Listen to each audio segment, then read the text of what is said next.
2025 में पाकिस्तान की सहाफती आज़ादी की सूरत हाल बद से बदतर हो रही है। इम्प्यूनिटी रिपोर्ट 2025 के मुताबिक नवंबर 2024 से सितंबर 2025 के दौरान पाकिस्तान में सहाफ़ियों के लिए इक़दामात तकरीबन दुगने और उनके खिलाफ जो इक़दामात हैं वो दुगने नज़र आ रहे हैं। और आज़ादी इज़हार राय को मज़ीद महदूद करते हुए इस हुकूमत ने पीका के ज़रिए कार्रवाइयाँ भी नज़र आ रहा है कि तेज़ कर दी हैं।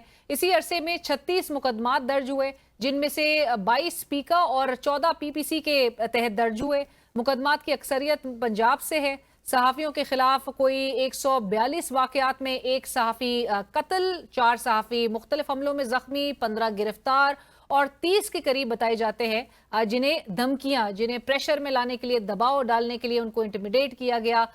रिपोर्ट में हौलनाक इंकशाफ ये हुआ कि 71% वाकयात के पीछे सरकारी इदारे थे। इस पर भी गुफ्तगू करेंगे। और जिस तरह से कोर्ट में मामलात चल रहे हैं इस वक्त, और एक वजीर आला, एक सूबे के एक चीफ एग्जीक्यूटिव, वो अदालती अहकामात के बावजूद उनको मुलाकात की इजाज़त नहीं दी जा रही और ना ही अदालती हुक्मनामा अब तक जारी हो सका है। इस पर गुफ्तगू होगी। सीनियर माहिर कानून बैरिस्टर अबूजर सलमान न्याजी साहब इस वक्त हमें ज्वाइन कर रहे हैं।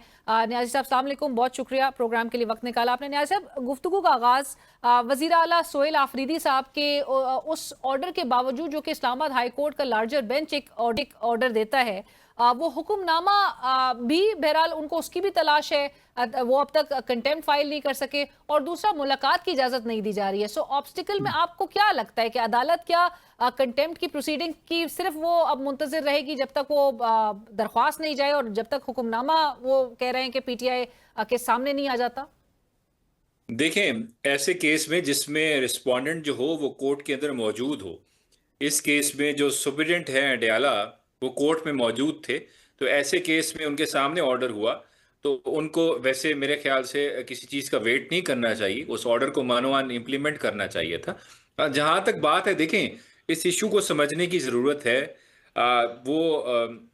जो बेसिकली सारे मुद्दा है, जो उमुल खबाइस है, जिसको हम कह सकते हैं आसान अल्फाज में, वो है 26th amendment to the constitution of Pakistan.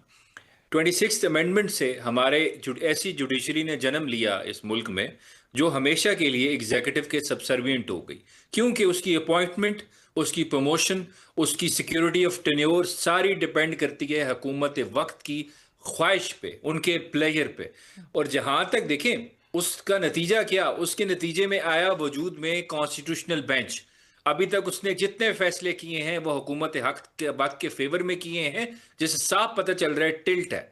और उसी कॉन्स्टिट्यूशनल बेंच का एक और पौधा लगाया है उसने, वो है एक फैसला दे के इस्लामाबाद हाई कोर्ट के जजेस ट्रांसफर केस में, वो हैं इस्लामाबाद हाई कोर्ट के चीफ जस्टिस, जिनको लाहौर हाई कोर्ट से एज 15th सीनियर जज लाया गया। जस्टिस कियानी के ऊपर उनको फोकियत दी गई और उसको फिर वैलिडेट किया सुप्रीम कोर्ट के कॉन्स्टिट्यूशनल बेंच में और उनको चीफ जस्टिस बनाया गया। अब जाहिर बात है, इतनी ज्यादा जो एक as a matter of principle favour दी गई हुकूमत के वक्त की तरफ से, एक जज को चीफ जस्टिस बनाया, तो उसके बाद वो जज कोई ऑर्डर पास करेगा तो क्या हुकूमत के वक्त जो है वो उस जज से डरेगी या उनको कोई घबराहट होगी? देखें, हुकूमत को तो छोड़ें आप, इस यहाँ पे तो प्राइम मिनिस्टर्स को भी सुपीरियर जुडिशरी घर भेज चुकी है। यहाँ तो बात हो रही है एक एसएचओ की, एक सुपरिटेंडेंट जेल की। इस्लामाबाद हाई कोर्ट का देखें bench, including the chief justice, larger bench order करता है in presence of the superintendent कि आपने ये ऑर्डर इंप्लीमेंट करना है, लेकिन वो रिफ्यूज कर देते हैं एसएचओ। राइट, और अचंभे की बात, आपको लगती है कि ये कोई आपके लिए एक सरप्राइज है कि अब तक हुक्मनामा जो है वो जारी नहीं हो सका है? उनको अटेस्टेड कॉपी चाहिए सीएम साहब को ताकि कंटेम्प्ट की वो एक पिटिशन फाइल कर सके। डू यू रियली फील कि उसकी भी जरूरत है? देखिए, सोसाइटी में जब जुल्म होता है ना, उसका अगर पार्ट हो ब्यूरोक्रेसी या क्रिमिनल जस्टिस सिस्टम पूरा का पूरा, उसमें ब्यूरोक्रेटिक रिगमरोल्स जो होते हैं ना, वो प्रोसीजरल रिक्वायरमेंट्स होती हैं, वो इन जस्टिस में बहुत बड़ा रोल प्ले करते हैं। और यही हो रहा है इधर लाहौर हाई कोर्ट में भी, यही होता है। आप पिटिशन फाइल करते हैं, 3-3 दिन लगती नहीं है, बंदा गायब होता है, तब तक बंदे के निशान, नामो निशान ही नहीं रहता, पिटिशन टेकअप हो रही होती है। इस्लामाबाद हाई कोर्ट में यही है। अब देख लें आप, अलकादिर केस है, 8 महीने हो गए, 9 महीने, बल्कि 10 महीने, अभी तक उसकी सुनवाई नहीं हुई। केस लगना ही हमारे लिए विक्ट्री होती है, जीतना तो दूर की बात है। यही देखें, ऑर्डर नहीं टेस्टेड आया तो कंटेम्प्ट नहीं फाइल हो सकती। भाई अगर नहीं आया नहीं फाइल हो सकती, आप वैसे ही लगा दें, फाइल कर दें, इनजस्टिस हो रहा है ना। लेकिन सलमान अख्तर परपेचुअल है, राजा साहब कहते हैं कि continuously perpetuate हो रहा है। बेतहाशा कंटेम्प्ट की जो पिटिशंस हैं वो दर्ज हो चुकी हैं, सो इस वक्त वो जरूरत नहीं है कि रिलाई किया जाए इस अदालती हुक्मनामे की। देखें अलीना, वो नहीं करेंगे इम्प्लीमेंट। एक तो रीजन मैंने आपको बता दिया, वो नहीं डरते इन जजों से, वो कहते हैं ये जज हमें क्या कुछ कह लेंगे, हमारी मर्जी तो पॉइंट हुए। फिर दूसरी बात, आर्टिकल 204 है कॉन्स्टिट्यूशन का, जो कंटेम्प्ट की पावर्स देता है हायर जुडिशरी को, including the Islamabad high court. वो कहता है कि इनकी ड्यूटी है जजेस की कि कंटेम्प्ट की पावर इस्तेमाल करें अगर ऑर्डर इंप्लीमेंट नहीं हो रहा। इनकी ड्यूटी है, डिस्क्रेशन नहीं है, स्वाबदीद नहीं है, खाली पावर नहीं है। They are bound by the constitution to ensure their order is implemented, कि इंश्योर करना है इन जस्टिस हो। इनकी ईगो सेटिस्फाई करने के लिए कंटेम्प्ट पावर्स नहीं है, ये जस्टिस करने के लिए अवाम सफर ना करे। चीफ मिनिस्टर सूबे का चीफ जस्टिस का ऑर्डर लेके खड़ा है, एसएचओ कहता है मैंने इंप्लीमेंट नहीं करना, और अंदर जो अफसर बैठा है, जो सुपरिटेंडेंट साहब के भी ऊपर बैठा हुआ है, जो बगैर पोस्टिंग के वहां पे बैठ गया है, वो कहता है जी मैं नहीं ऑर्डर इंप्लीमेंट करूंगा, आप जो मर्जी कर लें। आप कौन होते हैं मुझे ऑर्डर इशू करने वाले? बजाहिर तो ऐसे न्याजी साहब लग रहा है कि ये मामला जो है ये मजीद तूल पकड़ेगा। On the other hand Niazi साहब, इम्प्यूनिटी रिपोर्ट 2025 जो सामने आई है, जिसमें बहुत ही हैरानकुन इंकशाफात हुए हैं। जर्नलिस्ट के हवाले से जो लीगल क्रैकडाउन है थ्रू पीका पीपीसी, उसके हवाले से बताया गया है कि किस तरह से डिटेरियोरेट की है पाकिस्तान में प्रेस फ्रीडम। स्टेट इंस्टीट्यूशंस जो हैं they remain the primary source of threats and persecution. बताया उसमें गया है कि गवर्नमेंट जो टॉप थ्रेट एक्टर्स हैं वो गवर्नमेंट अथॉरिटीज हैं, responsible for around 71% of cases. Others में शामिल होते हैं political parties, criminal gangs, unknown actors. ये जाहिर है this shouldn't be any surprise for anyone in Pakistan. आपको लग रहा है कि ये नंबर्स जो है वो मजीद फर्दर एस्केलेट करेंगे? ये 2024 कहाँ से बीच में खाली रह गया? आप पीछे से स्टार्ट करें, नवंबर 2024 से सितंबर 2025। देखें, अरशद शरीफ की शहादत होती है 23 अक्टूबर, ठीक है, 2022 से। वहां से काम जो स्टार्ट हुआ वो रुका तो नहीं।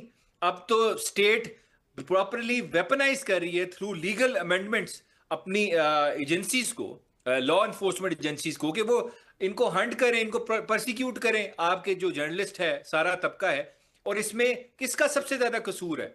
अगर अरशद शरीफ की दफा स्टैंड ले लिया होता सुप्रीम कोर्ट ने, ना खामोश बैठ गई होती, तो अभी बाकी सारों को भी प्रोटेक्शन मिलती। किसको प्रोटेक्शन मिली अभी तक? किस जर्नलिस्ट को मिली है अदलिया की तरफ से? इसमें सारा कसूर कौन किसका है?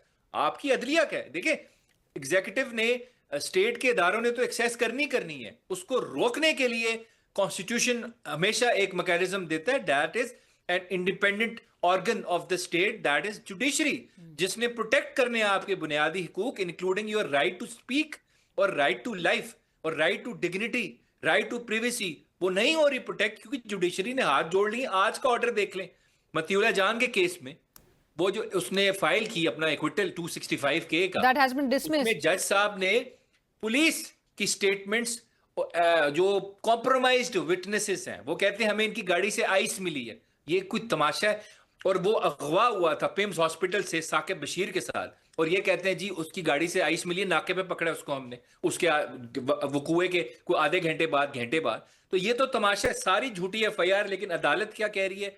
हम नहीं इसको खत्म कर रहे केस को, क्योंकि पुलिस की एविडेंस मौजूद है। राना सनाउल्लाह साहब ने मज़ाक़ा खेज करार दिया था मतीउल्लाह जान साहब के इस मुकदमे को। मैं आपको यही बात कह रहा हूं। देखें, स्टेट मुनाफकत भी करेगी, एजेंसीज मुनाफकत भी करेंगी, पुलिस मुनाफकत करेगी, पुलिस अपनी पावर मिसयूज भी करेगी, लेकिन उसको रोकने का एक ही मैकेनिज्म है, वो इंडिपेंडेंट जुडिशरी, जिन्होंने रोकना है उनको। लेकिन जुडिशरी तो आप देख लेना, मुझे जुडिशरी और इन्वेस्टिगेटिंग एजेंसीज के अंदर बाइफरकेट ही नहीं कर पा रहा। मुझे लगती है दोनों एक ही इंस्टीट्यूशन को रिप्रेजेंट कर रहे हैं। और आप समझते हैं कि इसका मलबा भी 26वीं आईनी तरमीम को ही इसका मौरूद इल्जाम आप ठहराते हैं? मैं बताऊं, ऑन अ लाइटर नोट, मुझे ये लगता है अब वो स्टेज आ गया है कि ये इन फैसले करने के काबिल ही नहीं है हमारी जुडिशरी, कि वो इन लॉ एनफोर्समेंट एजेंसीज की एक्सेस को रोकने के लिए वो फैसला कर सके। अब एक टाइम आएगा, ये मेरे ख्याल से अंडर 15 की या अंडर 12 की जो क्रिकेट टीम के मैचेस नहीं है, उनकी ही जाके एम्पायरिंग कर ले तो बेहतर है। शायद वो उनका बात मान लें, अदरवाइज ना डयाला वाले मानते हैं, ना वहां बाय खड़ा हुआ SHO मानता है। और ऐसे में साहिल जो इंसाफ की उम्मीद रखता है, मान नहीं सकता, वो पुलिस की एविडेंस को मनोवन तस्लीम करके मीडिया का भी बेड़ा गर्क हो रहा है और उसके अलावा पॉलिटिकल पार्टीज का भी बेड़ा और गर्क न्याजी हो रहा है। साहब, उनके लाइक आई राइट सेड कि ऐसे में जो साहिल उम्मीद करता है कि कोर्ट ऑफ लॉ से उसको कोई इंसाफ मिलेगा, वो बड़ा मायूस होता है। आखिर में मुझे ये जरूर बताइएगा कि जो बार इलेक्शन से कबल ही पीटीआई के अंदर ये जो एक फ्रिक्शन नजर आ रही है या एक कंफ्यूजन क्रिएट हो रही है, आपस में ही जो एक ऐसी ग्रुपिंग सामने आई है कि जहां पे टाउट्स और एक दूसरे को इस किस्म के अलकाबात से नवाजा जा रहा है, ये हमें क्या बता रहा है, ये क्या रिफ्लेक्ट कर रहा है?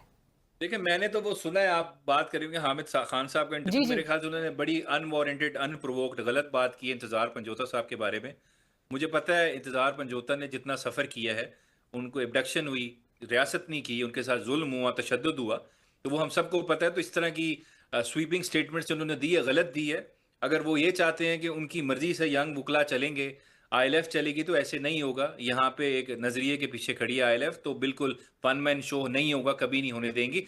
एक बात आखिर में मैं कर दूं, जी देखें, ये आपने देखा, हम बात कर रहे थे, एक पंजाब के अंदर जो मैं सबसे बड़ा इस वक्त होता हुआ जुल्म देख रहा हूँ इस जुडिशरी की कमजोरी की वजह से, वो एक तो आपने देखा अभी ये एनसीसीआई, जो एफआईए का पुराना इदारा अब नया बना था, नेशनल ये साइबर क्राइम कंट्रोल करने के इन्वेस्टिगेटिंग लिए एजेंसी। आपके साइबर क्राइम्स को, वो एक यूट्यूबर है डकी, उसके जी केस में वो किस तरह एक्सपोज हुआ। मैं यही बार बार रो पिट रहा हूँ, यही अब सीसीडी पंजाब में पिछले 6 महीने में 500 इनकाउंटर हुए हैं, 675 उसमें किलिंग्स हैं। अब मुझे ये बताएं, जज जुडिशरी जुडिशरी रेलेवेंट हो रही है, क्योंकि आप इन्वेस्टिगेटिंग एजेंसी जो है वही आपके बंदे जो है फुल फ्राई कर रही है, ये बाबा, पुलिस की टर्म में न्याजी बोल साहब रहा है। आप क्या बात कर रहे हैं? आईजी पंजाब कहते हैं कि 70% क्राइम जो है वो कम हो गया सीसीडी से। देखें, क्राइम अगर आपने कर, अब मुझे बताएं, हाउ मैंने डिटरमिन करना है कि ये बंदा मुजरिम है, आपने करना है या पुलिस वाले ने करना है या एक जज ने करना है? आप कैसे एक पुलिस को आप अथॉरिटी दे सकते हैं, वो डिटरमिन करें कि जी ये बंदा मुजरिम है और ये जिंदा रहने के इसका इसकी ये जिंदा रहने के लायक नहीं, इसको मार देना चाहिए। ब्लैंकेट और पावर्स दे सारे देते हैं। केसेस में हमेशा एक ही स्टोरी है, मैं बचपन से सुन रहा हूं जी, ये आ रहा है, हमारे थे साथी छुड़ाने आए, फायरिंग से मर गए। ये 675 केसेस में हमेशा साथी आए और मार के चले गए। बिल्कुल। इसकी इंडिपेंडेंट जुडिशियल इंक्वायरी की जरूरत है। ये पंजाब पुलिस स्टेट बन गया है, एब्सोल्यूट पावर करप्ट्स एब्सोल्युटली। इसमें कितने मासूम लोग होंगे जिनकी डेथ हुई होगी, बहुत सारे होंगे जिन्होंने जुर्म किया होगा, लेकिन उनको मारना, फांसी देना जज का काम है, पुलिस का काम नहीं है। यही रूल ऑफ लॉ है, यही जमहूरियत है, यही बुनियादी हकूक है। अगर हमने अब बंदों को इजाजत देनी है कि तुम डिटरमिन करो किसको मारना है, किसको जिंदा रखना है, हाँ। तो फिर जुडिशरी को आप बंद कर दें, खत्म कर दें। क्या है जी, पुलिस को हम जुडिशरी की पावर्स दे रहे हैं हाँ। कानूनी तौर पे, और छोड़ और दें ऐसे में वकील ना न्याजी डिफेंस साहब, का लॉयर हो राइट, ना प्रोसिक्यूशन लॉयर हो, सीधा फैसला करें आप। और ऐसे में जहां पर आप खुद कहते हैं कि 26वीं आईनी तरमीम के बाद जो जुडिशरी की इंडिपेंडेंस है वो इस हद तक कॉम्प्रोमाइज हो गई है, और ऐसे में आजकल के जो बाज़गश्त है वो 27वीं आईनी तरमीम की भी है। सो अल्लाह ही मालिक है बहरहाल कि किस तरह से मामलात को आगे लेकर चला जाएगा। Thank you so much for your time, बहुत शुक्रिया आपके वक्त का। और इसी के साथ ही प्रोग्राम की टीम अलीना शिकरी को इजाजत दीजिए। अल्लाह हाफिज।